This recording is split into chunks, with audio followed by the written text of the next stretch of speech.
Игилге жетүүнү кааласаң эң биринчи убакытка көңүл бур. Убактыңды текке кетирбе. Сенин оборот кыла турган, жүгүртө турган эң чоң капиталың, байлыгың бул сенин өмүрүң, убактың. Кээ бир 6 жашар, 12 жашар балдар Куранды толук жаттап атат.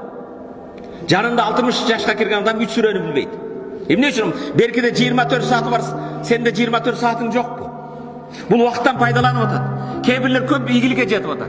Ошондон убакыттан пайдаланып Имам Газали рахматуллахи алейхи айткан экен, керек болсо 24 сааттын ичине 48 саатты баткызгыла деп.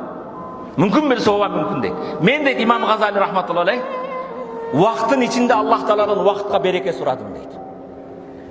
Кээде барып 20 сомду тияка, 50 сомду бияка таштап атса, жинди дешиң мүмкүн. Бирок өмүрүбүз менен ойношуп атабыз. Бүгүнүбүз эртең болот, эртеңибиз эч качан бүгүн болбойт. Кимдин бүгүнкү күнү менен кечээки күнү окшош болсо, ал жашоодон уткулду. Кимдин бүгүнкү күнү кечээки күндөн начар болсо, ага наалат болсун дейт. Жер шары өз огунда айланып турган сыяктуу бир жерде турбагын, умтулгун, бир нерсе үйрөнгүн, урматтуу мусулман бир тууганым.